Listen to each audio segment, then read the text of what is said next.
If you go to this shloka, Yam Brahma Varunendra Rudra Marutaha Stunvanti Divyaihi Stavaihi Vedaihi Sanga Padakramopanishadaihi Gayanti Yam Samagaha. That means that Lord to whom Brahma, Vishnu, Rudra, Indra, Varuna, Vedas, Sama means Sama Veda, all these they appreciate, they bow down.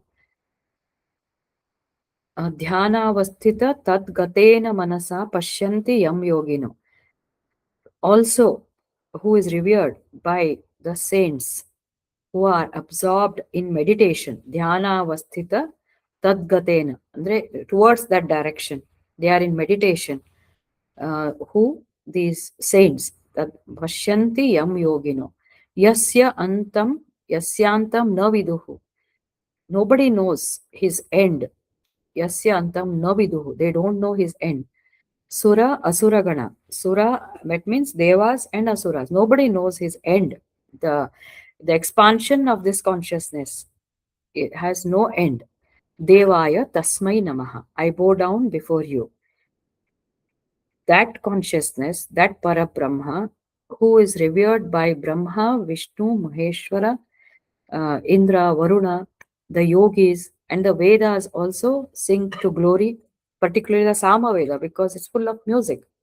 And he who is considered to be the highest in the meditative mode of all these rishis, sages, yogis, I bow down before such a uh, great Parabrahma, whose end is not comprehensible by the suras or asuras. That means the gods or demons, asuras.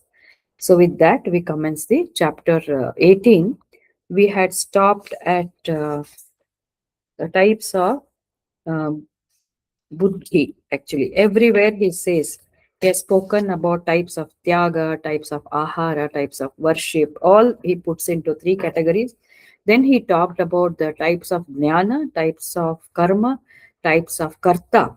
You know, the what type of the person doer, what type performer, what are the different types. Then he went to speak about buddhi and dhruti. So knowledge, action, and actor or the performer, and the buddhi, and his will, and the happiness, like that. The all these shlokas, they take us to the end. You know, moksha sannyasa yoga. Some of them are certainly repetitions, but they have been explained again in a different way. So Krishna, as we know, a great teacher, he knows through Arjuna, it is the way, it is his intent that the purpose of life and the truth of life should be communicated uh, through this Gita, which is told to Arjuna, should be communicated for people who are going to be seen in Kali Yuga. That was his intent. And therefore, he said, whenever there is fall of dharma, I will make it a point to come as Avatar Purush. And that's how he came as Lord Krishna. Previously also he has come. So in that context, he goes on telling that different categories of people are there. There's one great person called Acharya Prashant. He's a IIT IIM graduate, UPSC successfully he passed. He's a very tremendous knowledge he has. On Bhagavad Gita, there are a lot of classes he conducts at a national level, international level. Very, very famous, very rational, and very relatable way he speaks. He had come to IAC recently. So one beautiful statement I found in one of his blogs. He says everybody is moving towards this goal, of evolution, of happiness. In search of, everyone is in search of happiness. Only thing is they are at different levels. They are all in the same path. Somebody is behind, somebody is in the middle, somebody is ahead, somebody has reached the goal. Those who have reached the goal is moksha, those who have attained liberation. Those who are very closest are sattvic people. Those who are yet to reach that are rajasic. Those who are far behind are tamasic. But definitely everybody is progressing, and we should see where we stand and walk ahead. That's all the Bhagavad Gita says. So therefore, Krishna categorizes everything into three, because basically the entire creation as well as its functioning is decided by three gunas: sattvic, rajasic, tamasic. Even in the physical properties also he describes this is sattvic, this is rajasic, this is tamasic, physical properties. And then of course the human mindset, the thoughts, and then he goes deeper and deeper and deeper. Very, very fascinatingly he says how psychic energy, mindset can also be sattvic, rajasic, and tamasic. In that flow, now he has come to one classification of buddhi. Buddhi is the intellect. Intellect is the discriminating ability of the brain or the mind. It is capacity for discrimination. What is right, what is wrong, but it is not uniform across all individuals. Again, it depends on their evolution. It definitely discriminates. It is beyond the mind. If you close your eyes, anybody, whether you belong to any of these categories, just close your mind before whenever you want to take decision. If you wait, then a higher faculty of the brain will start giving some instruction. That is buddhi. So he says there are three types of buddhi. One is, he says, sattvika buddhi. What is it? We discussed in the last session. Pravrittimcha, nivrittimcha, karya, akarye, bhaya, bhaye, bandham, moksham, cha ya, vetti, buddhi, sa partha, sattviki. Sattvika is a little higher thinking, always. It's little higher thinking. It doesn't, Krishna or the system doesn't condemn certain thought, certain what I should say, principles, or you know, thought. People may say, if he does bad to me, I will also do like that. Normal average person's thinking, it does not condemn. But he says, if you want to evolve, if you want to go back, feel more peaceful, he gives very beautifully. He says, that's fine. Whatever you do is fine. He has never ever condemned anything. He says, it's fine. It's up to you. But if you want to be closer to happiness, closer to that state which is which gives you permanent, eternal happiness, then you have to go towards a one step higher. And that is this buddhi. What does it say? Those people, sattvika buddhi, the evolved buddhi, will knows that buddhi, that intellect knows your yavetti. What is pravritti? What is nivritti? Pravritti is out externalization, being involved in whatever our eyes see, ears hear, our activities, completely involved, enjoying the interaction between those, whatever we see, attractions. I will not call it as distractions, enjoying those attractions which is abundant in our external environment. Enjoying means even the work becomes part of that. That is pravritti. Get more ambition. That one, that is pravritti. Nivritti is withdrawal, internal contemplation, isolating your mind from the externalization and meditating, connecting with the consciousness, practicing yoga, that is connection with the divine. That is nivritti. They know that this is pravritti, this is nivritti. Nivritti is the way to liberation.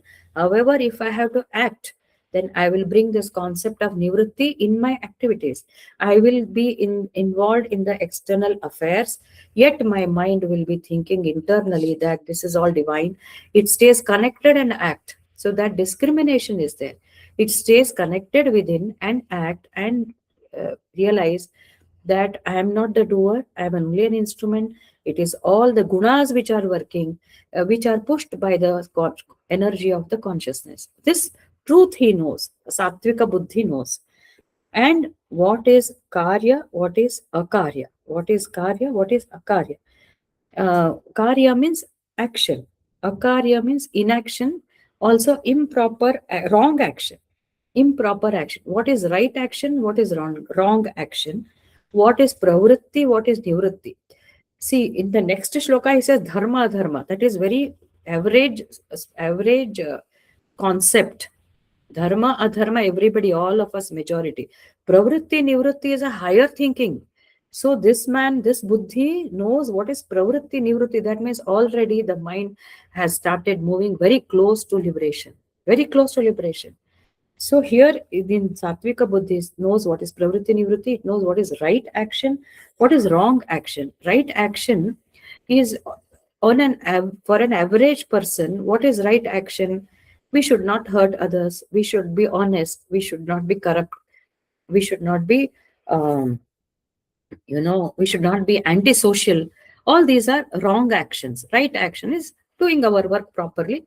Now ನಮ್ಮ ಕೆಲಸ ನಾವು ನೋಡ್ಕೊಂಡು whatever is your duty ಅದೆಲ್ಲ ಮಾಡ್ಕೊಂಡು take care of you your family. That is a right action. But that is a right action told by an average person. But Satvika Buddhi goes beyond that. Right action is unselfish, detached, no expectations, sense of duty, doing a prescribed duty. It should do. Idella now we have discussed under the action. So this buddhi thinks that this is the way which is closer to moksha. This is sattvic action. It is definitely above average. It knows that its responsibility does not just end in a routine deal. It's not a routine deal. It should go beyond that. It will. This buddhi, satvika buddhi, thinks that right action is work. The intention of the work should be not for a selfish desire, in the larger interest, unattached, and with no expectations of like rewards or anything. It will just do only with the sense of duty. Kartavya. It will only think of kartavya. And it knows, the buddhi knows what binds bandham, moksham, what binds and what liberates. What binds, what liberates. It knows. If I expect I will get bound, I should practice no detachment so that I go closer to moksha, and it knows the concept of moksha. It might not have reached there, but it is guiding the mind. Buddhi guides the mind. Buddhi, manas, and indriya, sense organs, all these hands, eyes, which go in search of happiness, attractions, and all. Above that is mind. Above that is buddhi. Mind has no sense of control. It is a buddhi which controls the mind. So this kind of mind will be keep on telling them, this buddhi, this intellect will keep guiding the mind, always giving suggestions. Don't do this, it will bind you. Don't expect, don't be disappointed, just do your duty. Ithara. And this comes through regular practice and meditation, because buddhi is not the consciousness. Beyond buddhi is consciousness. But buddhi can be evolved so much that one day it gets absorbed in the consciousness. So sattvika buddhi is definitely of a highest thinking, which knows what is pravritti, what is nivritti, what is karya, what is akarya, right action, wrong action, what is bandha, what binds me, what releases me, what attitude I should have, so that I don't have to be bound. Then next we shall take Yaya dharmam cha karyam cha karyameva cha ayathavat prajanati buddhi sa partha rajasi adharmam dharmamiti ya मन्यते तमसावृता सर्वार्थान् विपरीतांश्च बुद्धि सा पार्थ तामसी.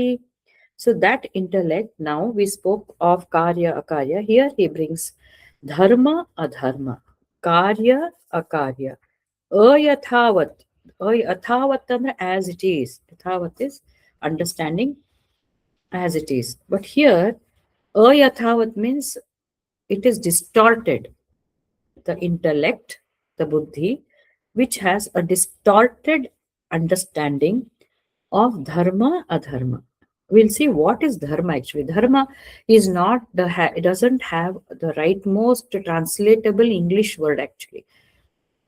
It means something different. We can come closer to that word, but we don't have. And in Gita, there are dharma is defined in multiple ways. So we shall see how it is defined. So this Rajasika Buddhi doesn't know the right understanding. It has a distorted understanding, and it believes that is a right understanding. It has a distorted apprehension, but it is stubborn, to say that what I am thinking is wrong. I need to know more. Angu irangila. So intellect that has a distorted apprehension of dharma and adharma, and also right action, wrong action. Here it is clear. Karya is action, right action. Akarya is wrong action. So it has what is karya, what is right action. He is understanding this. Buddhi will understand in a different way. So the buddhi that has got such a distorted apprehension is called as rajasika buddhi. Rajasika buddhi, the intellect of passion. Rajasika buddhi is intellect of passion. So what is dharma actually? Dharma, it has twisted. It will not understand. But a true dharma is what, according to Krishna, he says dharma is righteousness. Dharma is orderliness. Dharma is your duty, and dharma is um, knowing your own capabilities. Swadharma, what is your own uh, aptitude and skill, you and what your based on your role you must perform. That is dharma. So in different uh, chapters Krishna has described. First thing is Arjuna asks in to second chapter. He becomes so nervous. Initially he fights. Then he says, Karpanya doshopahata swabhavaha pruchhami tvam dharma sammudha cheta yat shreyah syat nishchitam bruhi tanme shishyasteham shadhi mam prapannam. Uh, After the first chapter and initial slokas, Arjuna surrenders to him and he says, I am obsessed, I am down with my problem, I am depressed, and I have got confused. Dharma sammudha. Dharma here he says, what is my dharma? Andre, what I am supposed to do? What is my duty? So here dharma is spoken as duty, right? And Krishna in third chapter, he goes to define Shreyan Swadharmo Vigunaha, Paradharmat Swanushtitat, Swadharmaha Nidanam Shreyaha, Swadharmat Nidanam Shreyaha, Paradharmo Bhayavaha. There he says, what is your duty is your Swadharma. That means what you are good at. What that Swadharma is defined by your guna and karma. Guna, karma, and your roles and responsibilities. So he says, now you are a kshatriya. Because of your guna, you are a kshatriya. Because of it is not because of your birth in kshatriyas. Of course, that time he was born in the Pandavas clan. He had to fight. And now you are a powerful warrior among everybody. You have been defined as the most powerful person. Your swadharma is to fight. So you have to do. So here dharma means that knowing your skills, knowing your aptitude, knowing your ability, and what you are meant to do, what you have chosen to do, you should do. So that is dharma. So these are the learnings which sattvic buddhi will know, not the rajasic buddhi. It will start guiding. The buddhi will start telling these suggestions based on the information or the knowledge it has accumulated. Then one more place, another place, Krishna says, Kshipram bhavati dharmatma. A dharmatma, even if he has a righteous person, here it refers to righteous person, a person who has followed a lot of principles in his life, even if he has deviated, very soon he will come back to his track and he will obtain shashvat shanti nigachati. So, and he says, Kaunteya pratijanihi name bhaktaha pranashyati. He says in ninth chapter, no devotee shall perish. Dharmatma will not perish. Person who has followed righteousness definitely is my bhakta and he will never, perish, he says, So he says that is dharma, righteousness. Then in another, that's one he says, dharmyam, pratyakshavagam, gamyam, dharmyam, susukham. This dharma which I am telling you, Rajavidya, Rajaguhyam, the spiritual knowledge which I am giving you, is the dharma. So Krishna says, God realization is our dharma. Our utmost duty as a human is to go towards spiritual realization. That means to evolve. It cannot be achieved immediately, but to walk in that path, that is dharma. So Krishna has given then the very bold statement, which is very popular: Paritranaya sadhunam, vinashaya cha dushkritam, dharma samsthapanarthaya sambhavami yuge yuge. Whenever there is disorderliness, disorderliness in the society, that means dharma is considered to be an essential a principal component to establish orderliness in the society also, apart from the individual. So that also is dharma. So we understand the concept of dharma from in from different perspectives: righteousness, virtuousness, and following these principles, social orderliness, all and swadharma. So and duty, of course. So if everybody performs their swadharma, there is no disorderliness in the society at all. So an individual development is definitely linked to the societal development, community development, nation's development. Swami uh, Swamiji, who has given this commentary by Ranganath Anandaji, second to Swami Vivekananda only, they always link the human development and its impact on the society. Definitely, individual is like a cell in the human body. If every cell is good, the tissue is good. If the tissue is good, then the coordination is good, the homeostasis is good, the body will perform properly. Exactly, the individual is a building block of the society, and therefore, if every individual tries to improve, work on himself, and try to understand these concepts of dharma, it will be a very good in aid for the social development and building up of the nation, and as a humanity as a whole, human community as a whole, and that will impact the other environment also, isn't it? When we become selfless, then we get connected to the other living organisms, environmental protection, waste management, civic sense, everything follows. So dharma is defined in multiple ways. That has to be understood, and this concept is understood in totally a distorted way. Distorted means this we have to read between the lines. He doesn't know clearly what is dharma for himself because he is mostly self-centered. So he will go by what comforts this buddhi, will think of what comforts him first. There's no problem. They can concentrate, but you should have the buddhi that only thinks mostly of selfish desires is clouded mind. It cannot comprehend dharma. It will not think.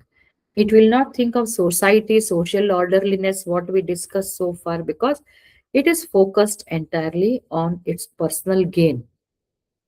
When it focuses on the personal gain, such a buddhi, it cannot go beyond, and therefore there will be distorted understanding of what is right and what is wrong. Corruption, for example, corruption or dishonesty, neat release ಆಯ್ತಲ್ಲ, neat paper leak ಆಯ್ತಲ್ಲ.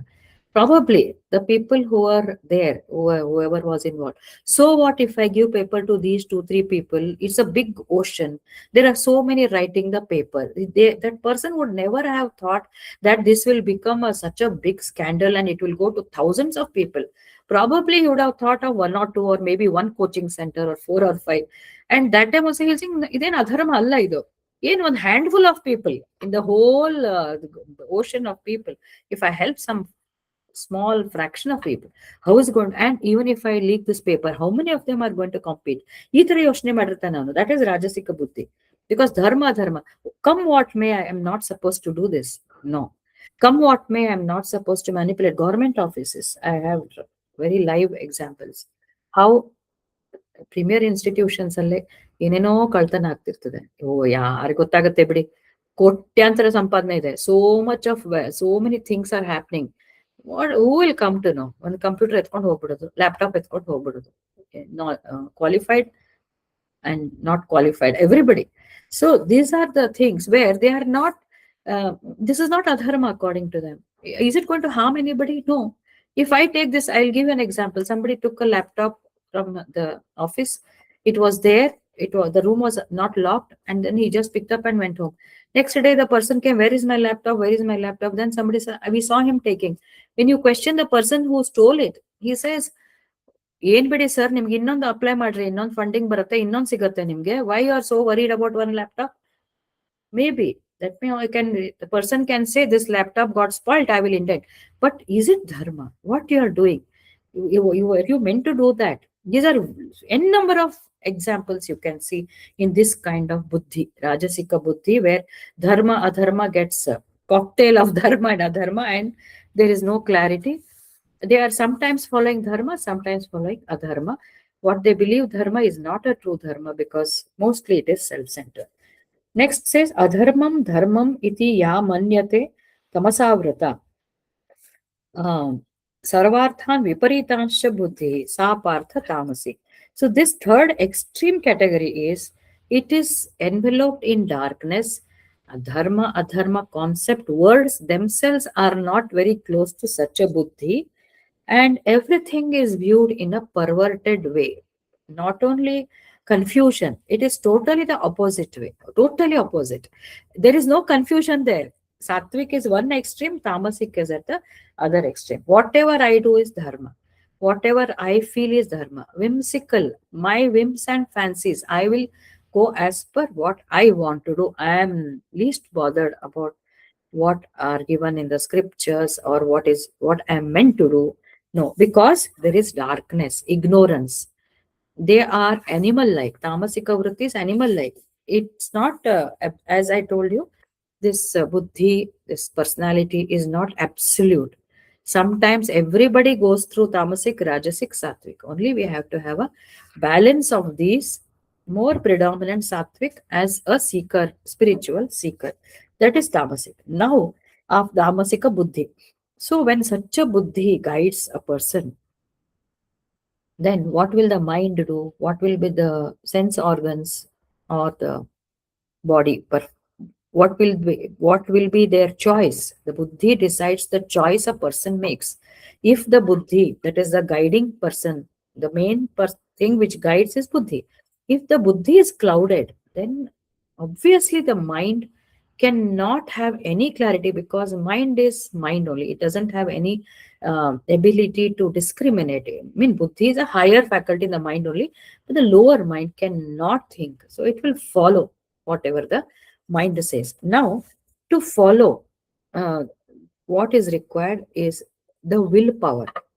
Uh, Buddhi tells so many things based on the inputs, that is we call afferent different. No, afferent is through sense organs, the mind. Inputs are given to the buddhi. Now, buddhi perceives in its own way depending on how it has evolved, and it will guide the down the line. Downstream is mind and sense organs, means the body acts. ಇಲ್ಲಿ ಹೋಗ್ಬೇಡ, ಇಲ್ಲಿ ಹೋಗು, ಅದೇನ್ ಧರ್ಮ ಅಲ್ಲ, ಇದು ತಗೊಂಡು ಹೋಗು, ಐಸ್ ಐ ಸೈಡ್ ಲ್ಯಾಪ್ಟಾಪ್ ತಗೊಂಡು ಹೋಗು, ಅದನ್ನ ಸ್ಟೀಲ್ ಮಾಡು, who's going to know, who's going to catch you, nobody, government office ನಡೀತದೆ ಹಿಂಗೆ. ಸೊ ದಿಸ್ ವೇ ದ ಬುದ್ಧಿ will start guiding. Then it depends on the willpower of the person, how much he will implement and bring it into action. Now that willpower is called dhruti. Now there are again three types. We told you last time, dhruti is that willpower or determination, motivation to bring it into action. So Krishna says now, धृत्यायया धारयते मनः प्राणेन्द्रियक्रियाः योगेन अव्यभिचारिण्या धृति सा पार्थ सात्विकी. Dhruti also is of three types. यया तु धर्मकामार्थान् धृत्या धारयतेऽर्जुन ते अर्जुन प्रसंगेन फलाकांक्षी धृति सा पार्थ राजसी. यया स्वप्नं भयं शोकं विषादं मदमेव च न विमुञ्चति दुर्मेधा धृति सा पार्थ तामसी. So dhruti andre willpower. As I said, buddhi will bring. So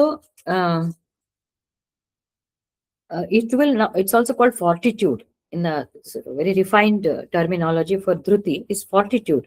So dhrutya yaya, the fortitude or this determination or the willpower by which the functions of the mind, dhrutya yaya dharayate manah, the fortitude by which the functions of the mind, the functions of the prana, and the functions of the organ senses are regulated. That fortitude which is sustained, right, through yoga is called sattvika. So now he calls the willpower also. We say he has tremendous willpower. he has tremendous Shraddha, he has tremendous, he is highly intelligent.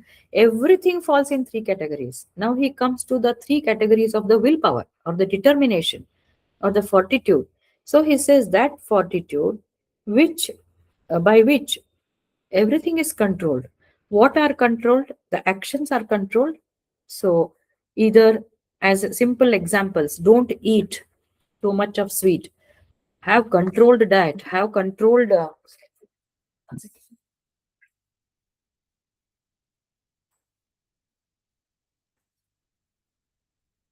there's no power.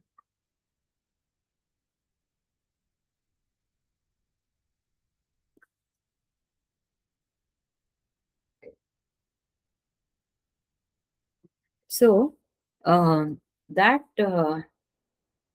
fortitude, which is so powerful that it will control your senses. It will not allow you to eat.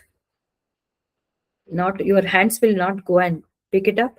Mind will control. So sense organs it will control. Mind will control. And one more thing he brings is this fortitude controls the prana. That is something very I felt very unique in this. The determination is so strong that it also controls the prana. Prana are the vital forces in the body. In our modern medicine, we don't learn about prana. Prana is taught in Ayurveda as a part of physiology. Prana is the one which regulates the all the physiological functions in the body. There are five types: prana, apana, udana, vyana, samana. They describe five types.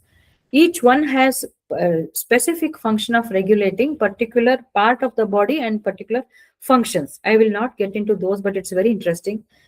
If you can read, these are the things which help actually in self healing also. Very, very powerful. They are functioning. Prana apana, we take deep breathing. Pranayama is to control this prana, which helps in healing, which helps in good health and all that. Now, I don't know the significance of this prana for, but I mean, how they are related to this, but maybe in future we'll understand more. But we must appreciate that this willpower is a very high energy system. We always think she has willpower, she goes every day for running, she controls her diet. It is not as simple as that. Definitely, the willpower which we see, some people are so hard fast on whatever they decide, they will implement, they will regulate, they will adhere to that. I see many people around, and that is considered. Swami Vivekananda says people who abide by that throughout, throughout life. Some people we have seen get up at 5 a.m. Always throughout life they have not missed. That is divinity, they say. That willpower is extremely good. That is close to divinity. But he says that it should be Swami Ranganathananda ji says that let that be, he adds one more, let that be converted for human purpose. Okay, we'll come to that at a little later time. But now what it is saying is your willpower should be so strong that everything should be under your control. If you see some sadhus, they can control their breath and stay for a long time. That is control of prana.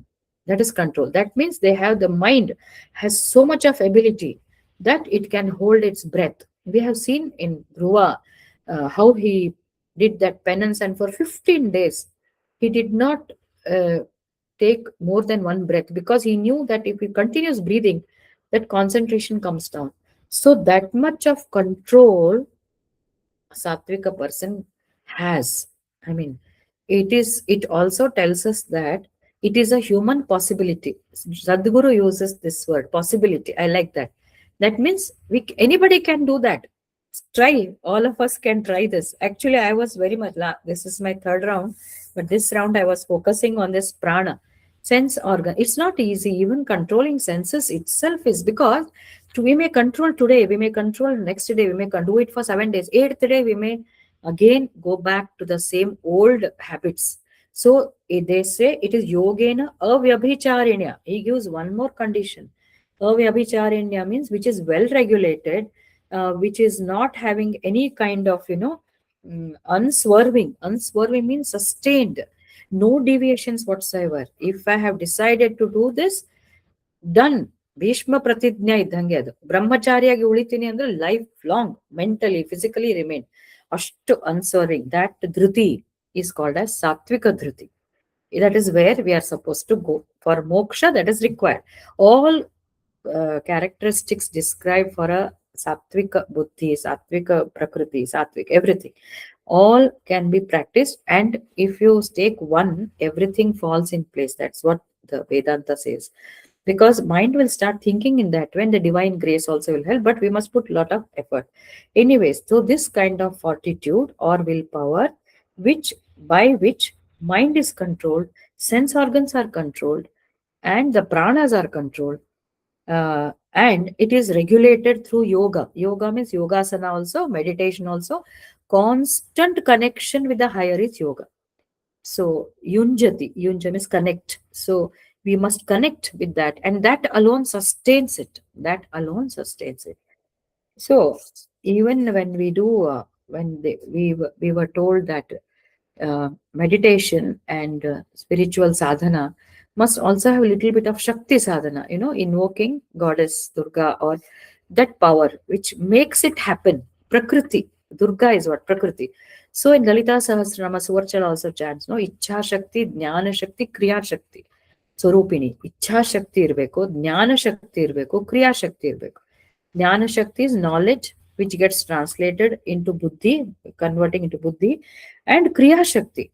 So buddhi and dhruti are close to intellect and determination. They are very close to each other. Buddhi has a capacity for discrimination, right and wrong, according to your evolution. Dhruti is the motive power. I am reading from Swami Ranghnathananda. Dhruti or the willpower is the motive power that takes us forward. So they go together. One aspect is buddhi, the other one is dhruti. And without dhruti, buddhi stands, helpless. Unless we put our efforts and make it happen. There is no point in just understanding jnana, discrimination, no use, unless we put an action and bring it into action. Kriya Shakti, action bego. So Dhruti is given so much of importance.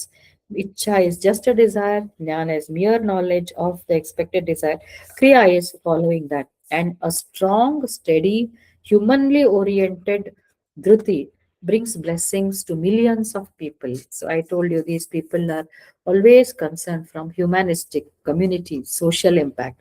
So avyabhicharini, that means sustained effort should be there. That makes it as a satvika dhruti, which is so powerful that it brings the sense organs, it brings the mind, it brings the prana under control, and it is sustained forever, continuous efforts because of yoga, which is regulated, disciplined. I read about Mahatma Gandhi's example here. Of course, today there are a lot of controversies, but we must take what is right, and we cannot just, put him down. After all, he has shown so many things in by his personal life. So up to 3 o'clock, he used to have watch and limit the time of meeting. He had a schedule which used to adhere very, very strictly. Going out for a walk, getting up, immediately prayer, then walk, come back, have meetings. Every meeting not more than 3 to 5 minutes, and then his food, then exercise, something like that he had. Getting up at 4 a.m. was his routine, it seems. Once he had a meeting till 3 a.m. He slept, and then 4 o'clock, sharp at 4 o'clock, again he was up because his routine had to start off at 4, come what may. Probably if he had extended the meeting, he wouldn't have slept. So that much of adherence should be there to whatever is resolved. Then only that becomes a sattviki dhriti. Sattviki dhriti. Then what is rajasika dhriti? Yayatu dharma kamarthan. The intent there is humanistic and adherence and yoga. Obviously, when he's connected, that dhriti is connected to the divine and consciousness, only then it will have that much of ability to control prana, mind, and the senses, right? So it will be connected to the divine, and it will have a broader objective, not self-centered. Whereas Rajasic, it does, dharma, kama, artha. We know that, no? These are the three purusharthas. So, yayatu dharma, artha, dharma, kama, arthan, dhrutya dharayate, a dhruti, a willpower, which by which one regulates his mind. That means a willpower which is used for dharma. Dharma, artha, kama, dharma. Avanu tanna dharmavana, tanna duty, tandu. For that he utilizes, and also for sensory desires, to enjoy, kama, enjoy, and wealth. And not only that, prasangena falakankshi. Prasangena falakankshi. He is attached to the attached desirous of fruits from each of these interactions. That dhruti is said to be rajasic. I hope I'm clear. Person makes a willpower. I must make so much money. Why do you want to make? I will. Every day I will get up early. I will expand my business, and I must reach this target. I will go out of the way. I will work day and night. That is his dhruti. Very well appreciated. But what is the intent? It is for my family, for my community, not community, family, and I and my family, maybe for his family, and I have to grow, I have to accumulate wealth. This is mine. Ethically, he goes. The good part is in this description, he will go as per the dharma. He is not a, he may not choose, he may not. But we have seen in the previous that sometimes his buddhi is clouded. So, whatever his dhruti is very strong for dharma, artha, kama. For my desire, I want to enjoy, I want to accumulate money. I will go as per the dharma, but that dharma may not be a proper dharma. But anyways, according to him, and when I work, I desire this.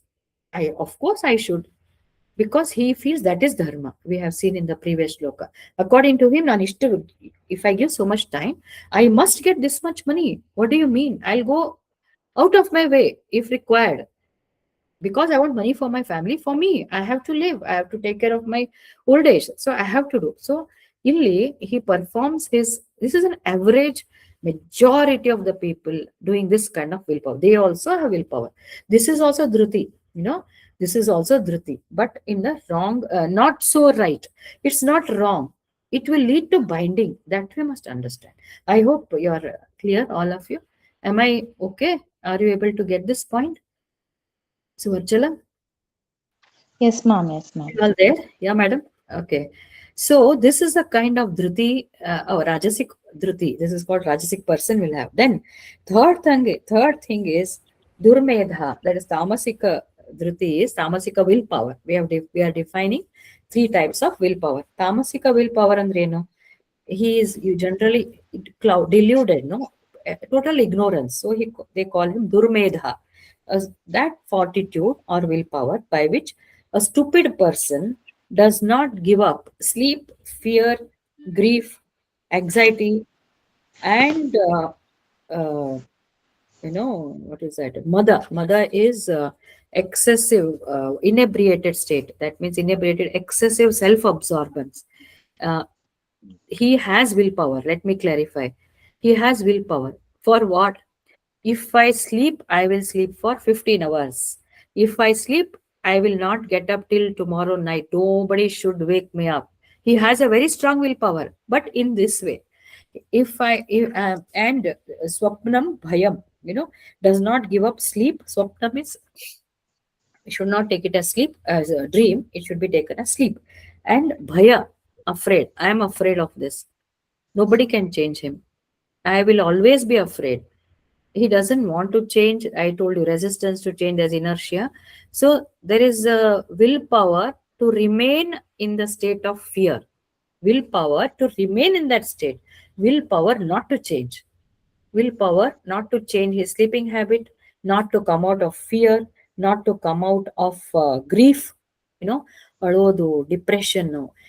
ಯಾರು ಹೇಳಿದ್ರು ಕೂಡ he will not be convinced, because he doesn't know, he is full of ignorance. I believe that alone is the path, to grieve, cry, crib, whine, everything, grieve. And despondency or vishada ಅಂತಂದ್ರೆ extreme sorrow, extreme anxiety and suffering. No change. the tremendous willpower to suffer. Tremendous willpower to suffer. Tremendous willpower to come out of suffering is rajasiki or sattvika buddhi, sattvika dhruti. This is no. Remain where they are, very strongly adhere to that. That dhruti is called. And one more thing is inebriated. Andre mada ಅಂತಂದ್ರೆ not because knowledge is ignorant. No, whatever I think, leave it. I know what to do. No change. Yaar maatu kelongilla. No listening, no changing, no taking signals from outside. The willpower, which according to me I can define it like this, which decides to remain in that state forever with no change. That no change, absolutely. And what is that state? That they have defined: a state of sleep, a state of fear, a state of anxiety, suffering, and mother. So any of these, Swamiji used to tell my Guruji. So I don't know, maybe we can debate on this, but he says always depression. No, this is his statement. You can go back and think. I feel to some extent it's correct. Depression is a state of ego with unwillingness to change. Depression, he says that, it leads to Dr. Chittaranjan Andrade, famous psychopharmacologist from Nimans. He had come to our college for a guest lecture. When I saw one of his criteria, what leads to depression, third point I remember very clearly: non-adapters. Non-adapters get into depression. So that means your ego, unwillingness to change. Probably this is what Krishna is saying. They don't want to change.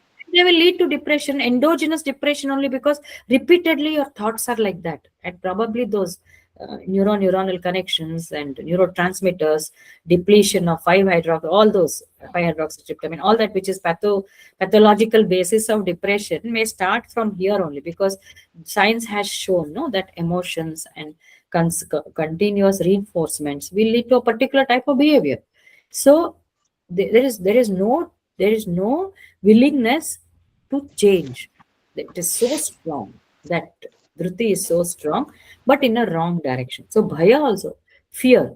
That is why if you define the greatest benefit of taking a spiritual path or getting to know Bhagavad Gita, starting of spiritual path, is fearlessness.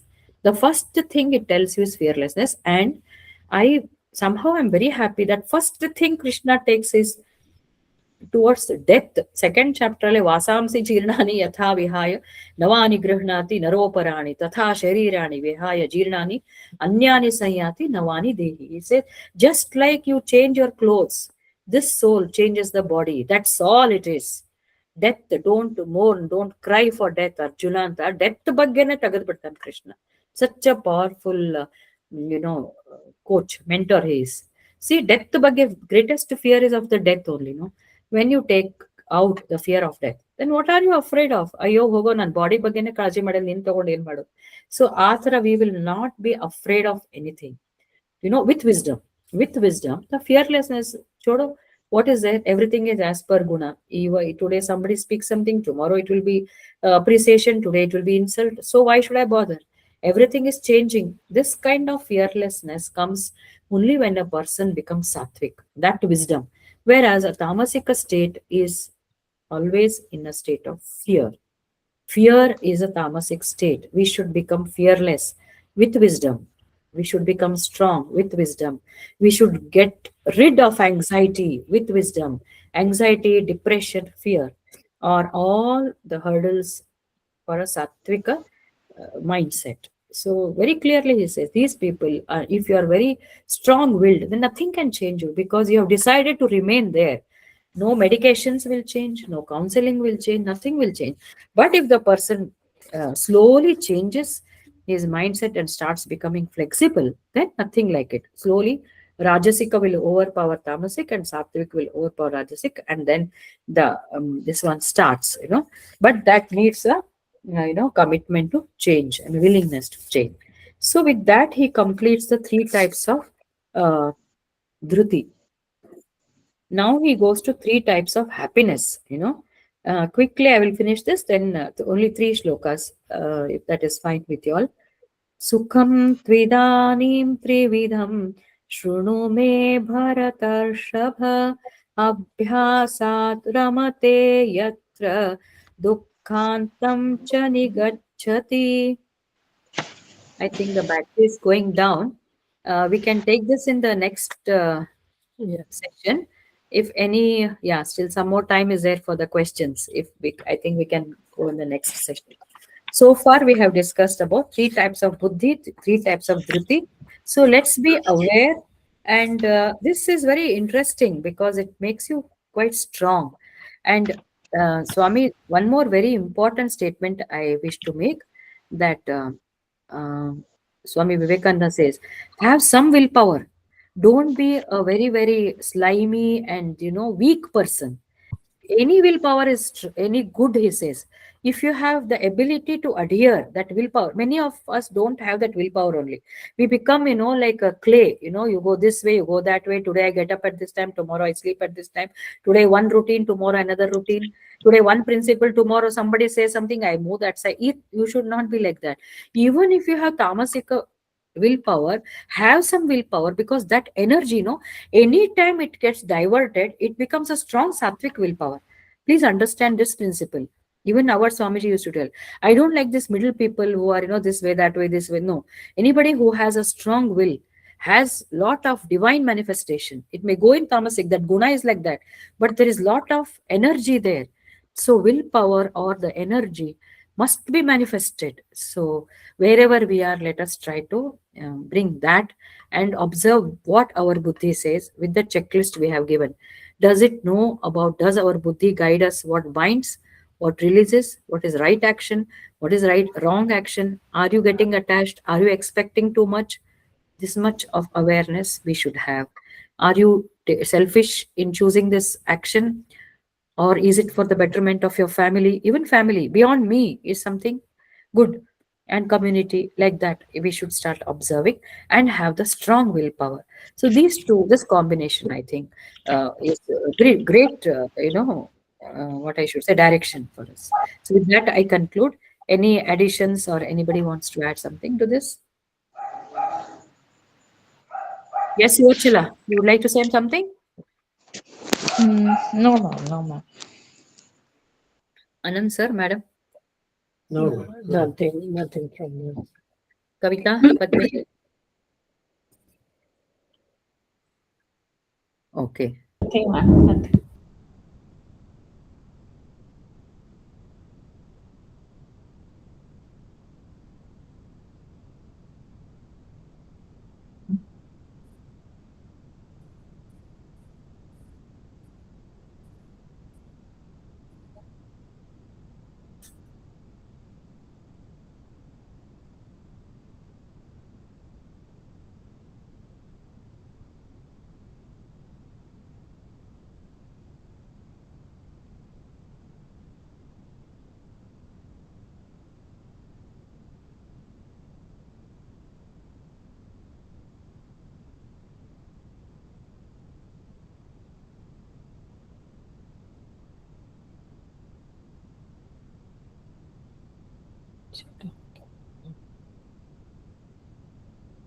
Battery lanterna. Yeah. Am I audible and visible? Yeah. Now I you are thought, audible. yeah, we'll conclude today's session. I thought Yeah. we'll say the prayer and then.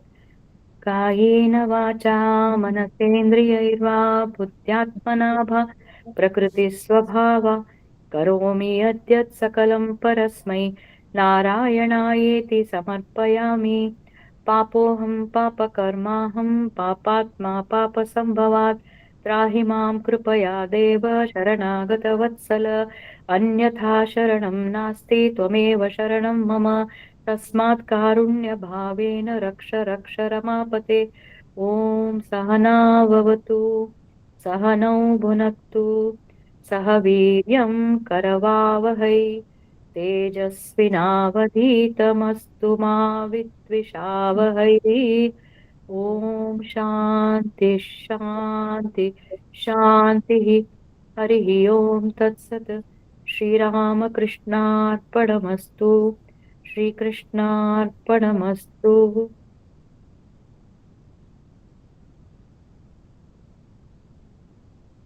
all right All of you have a nice week ahead.